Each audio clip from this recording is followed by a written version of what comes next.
Demon slayer franchise ने पूरे internet को तबाह करके रख दिया है और इसकी पॉपुलैरिटी सीजन 1 एपिसोड 19 जैसे ही एयर हुआ था वो वायरल चला गया। ऊपर से इसकी मांगा ने करोड़ों अरबों कॉपीज बेच दी हैं और वन पीस के कई रिकॉर्ड्स तोड़ दिए जो कि मांगा कैटेगरी में सबका बाप है। इसकी मूवी बन जाती है top grossing anime movie of all time.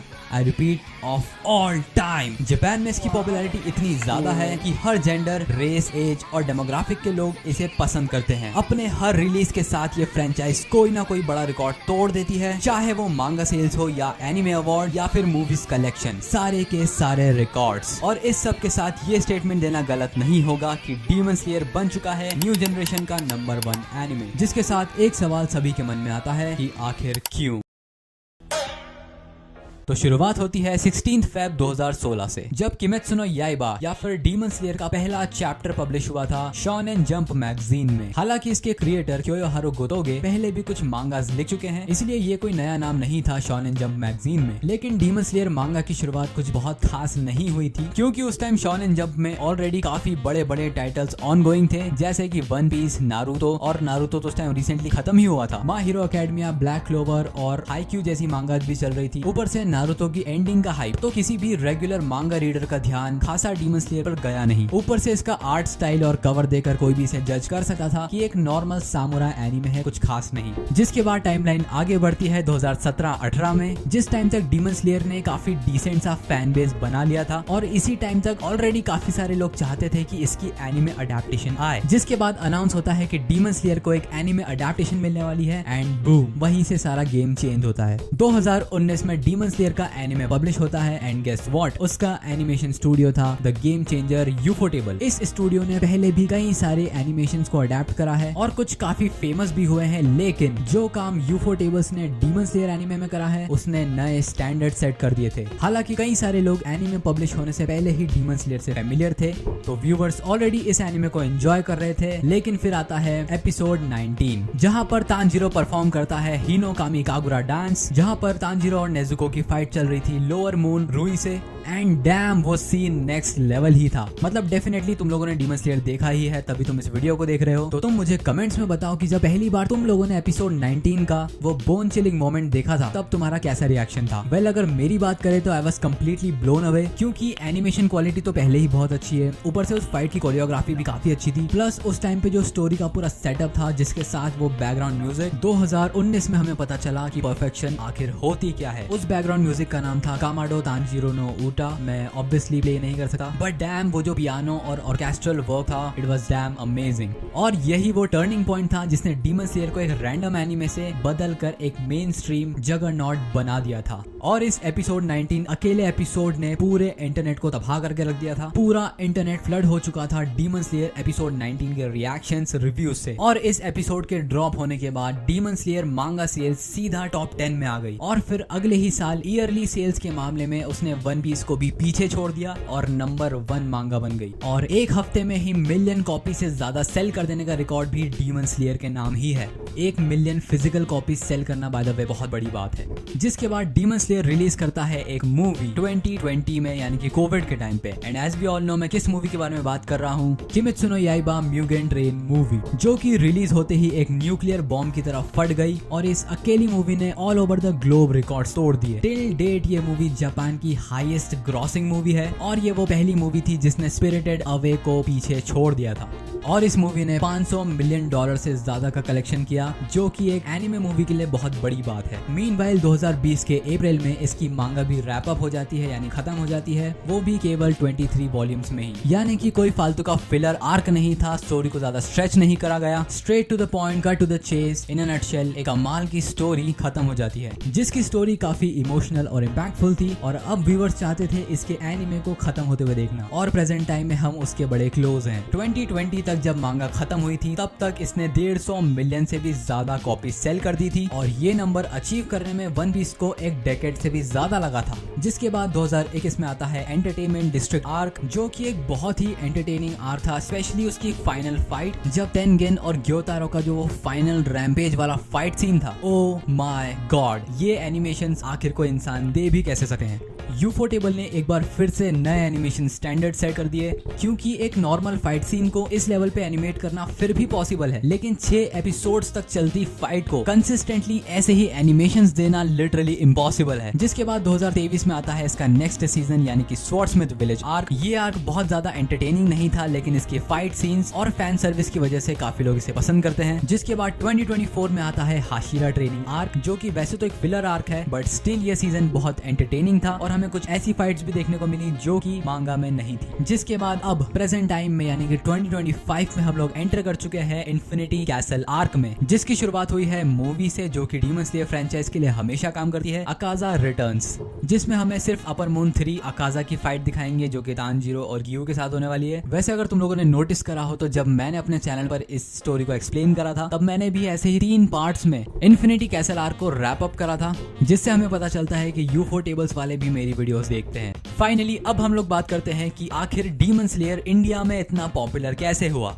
वैसे तो इसके कई सारे कारण हैं, लेकिन इस वीडियो में हम केवल 6 रीजंस के बारे में बात करेंगे, जिसमें से पहला रीजन है टाइमिंग। 2019-20 के आसपास जब डीमन स्लेयर पॉपुलर होना स्टार्ट हुआ था, वो टाइम बहुत ज्यादा ही इंपॉर्टेंट था, क्योंकि उस टाइम इंडिया में नया नया डिजिटल इकोसिस्टम तैयार हो रहा था। लोगों का एंटरटेनमेंट सोर्स अब धीरे धीरे ओटीटी पर शिफ्ट हो रहा था, जैसे कि नेटफ्लिक्स, अमेजॉन प्राइम या फिर यूट्यूब। ऊपर से पहले ही जियो इफेक्ट की वजह से सारे डेटा प्लान सस्ते हो गए थे और इंटरनेट सबकी पहुंच में था। और तो और सोने पे सुहागा हो जाता है जब नया नया कोविड इंट्रोड्यूस होता है। लॉकडाउन के दौरान घर से ना निकल पाने की वजह से लोग डिपेंड हो चुके थे डिजिटल कंटेंट पर। लॉकडाउन में लोगों के पास कुछ करने के लिए ज्यादा काम नहीं था, लेकिन देखने के लिए बहुत टाइम था, और यही वो कारण था कि इंडिया में शोज और वेब सीरीज का कल्चर आ पाया। और इसी बिंज वॉच कल्चर की वजह से डीमन स्लेयर को बहुत फायदा हुआ, और उसी टाइम डीमन स्लेयर का सीजन 1 भी इंटरनेट पर वायरल हो रहा था। और इतनी परफेक्ट टाइमिंग की वजह से डीमन स्लेयर को एक इनिशियल पुश मिला इंडिया में वायरल होने का। जिसके बाद हमारा रीजन नंबर 2 है इजी एक्सेस। पहले के टाइम पर एनिमे देखना इतना आसान नहीं हुआ करता था, व्यूवर्स को कई सारी पायरेटेड साइट से होते हुए एनिमे को देखना पड़ता था, और ये चीज एक न्यू व्यूवर के लिए एंट्री बैरियर की तरह काम करता था।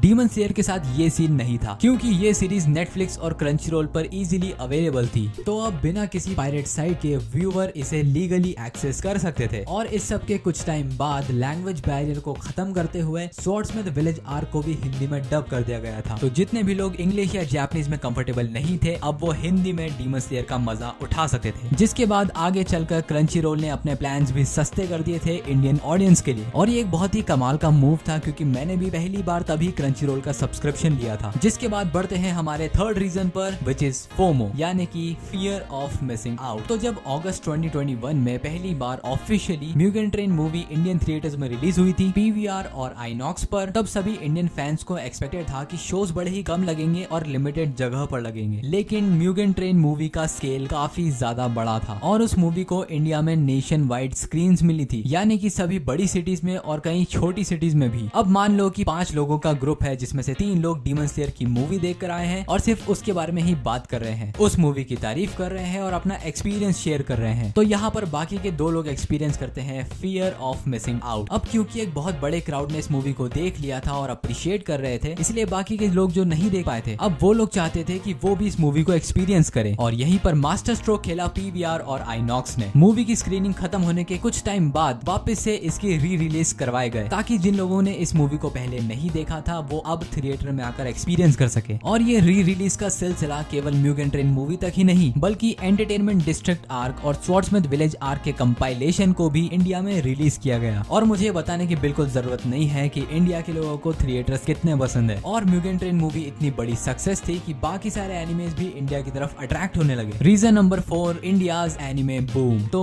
IMRC ग्रुप यानी कि international market analysis research and consulting group अपनी एक रिपोर्ट में बताता है कि अगले डेकेड तक यानी अगले दशक तक एनिमे की पॉपुलैरिटी इंडिया में 10 गुना से भी ज्यादा ग्रोथ अचीव कर लेगी। और ये एक बहुत ही क्रेडिबल रिसर्च फर्म है, क्योंकि इनकी रिपोर्ट्स को कई बार इकोनॉमिक टाइम्स में और बिजनेस स्टैंडर्ड्स ने भी अपने आर्टिकल्स में पब्लिश करा है। अगर हम फिगर्स की बात करें तो as of 2024 Indian anime market approximately $1000 million से भी ज्यादा का है, जिसमें भी केवल रिटेल साइड यानी कि मर्चेंडाइज रिलेटेड स्टफ $250 मिलियन से ज्यादा का मार्केट रखते हैं। ये नंबर्स बताते हैं कि एनिमे अब कोई नीश नहीं बल्कि मेन स्ट्रीम एंटरटेनमेंट सोर्स है। ऊपर से अगर तुम आजकल के स्ट्रीमिंग प्लेटफॉर्म्स को देखोगे तो तुम नोटिस करोगे कि Netflix, Amazon prime, Crunchyroll, Disney plus, Hotstar जैसे कई सारे स्ट्रीमिंग प्लेटफॉर्म्स धीरे धीरे अपनी एनिमे लाइब्रेरी को एक्सपैंड कर रहे हैं। और एनिमे टाइम्स ने तो अभी अटैक ऑन टाइटन और डेथ नोट को भी हिंदी में डब कर दिया है, जिससे हमें पता चलता है कि फाइनली इंडिया में एनिमे को ऑफिशियली रिकॉग्नाइज किया जा रहा है। और ये भी डीमन स्लेयर की पॉपुलैरिटी में कंट्रीब्यूट करने वाला एक बड़ा फैक्टर है। Reason number 5, cultural resonance. अगर हम एक इंडियन ऑडियंस के पर्सपेक्टिव से देखें तो डीमन स्लेयर के कैरेक्टर्स काफी ज्यादा सिंपल और रिलेटेबल लगते हैं। जैसे कि अगर हम तांजीरो के कैरेक्टर को देखें तो अपने से एल्डर्स लोगों के लिए रिस्पेक्ट और उसकी वैल्यूज, ऊपर से उसका फैमिली के लिए सैक्रिफाइस, अपनी बहन को बचाना, इंडियन ऑडियंस इन सारे वैल्यूज से बहुत ज्यादा कनेक्ट कर पाती है, क्योंकि इंडियन और जापानीज कल्चर में काफी सारी सिमिलैरिटीज हैं और ये सेम टाइप का कनेक्शन हम वेस्टर्न सीरीज के साथ फील नहीं कर पाते। आखिरी reason number 6, simplicity. Demon Slayer की स्टोरी है ब्यूटीफुल येट सिंपल, बहुत ज्यादा कॉम्प्लिकेटेड नहीं है, बहुत क्रेजी पावर सिस्टम नहीं है जिसको समझने में पूरा जीवन निकल जाए, और स्टोरी किसी भी पॉइंट पर कॉम्प्लिकेटेड फील नहीं होती है जिससे व्यूवर का इंटरेस्ट खत्म हो जाए। और इंडियन ऑडियंस में मैंने एक चीज तो नोटिस करी है कि वो लोग कॉम्प्लिकेटेड चीजों को ज्यादा पसंद नहीं करते हैं। अब आई डोंट नो ये अच्छी चीज है या बुरी, लेकिन ट्विस्टेड कैरेक्टर्स और ट्विस्टेड स्टोरी को इंडियन ऑडियंस उतना पसंद नहीं करती। एटलीस्ट मैंने तो ऐसा ही फील करा है। और क्योंकि डीमन स्लेयर की स्टोरी काफी ज्यादा सिंपल है और क्रिस्प है और काफी शॉर्ट भी है, क्योंकि सिर्फ 23 वॉल्यूम में पूरी स्टोरी को रैप अप कर दिया है, ये एक बहुत बड़ा कारण है इंडियन ऑडियंस का डीमन स्लेयर को पसंद करने का।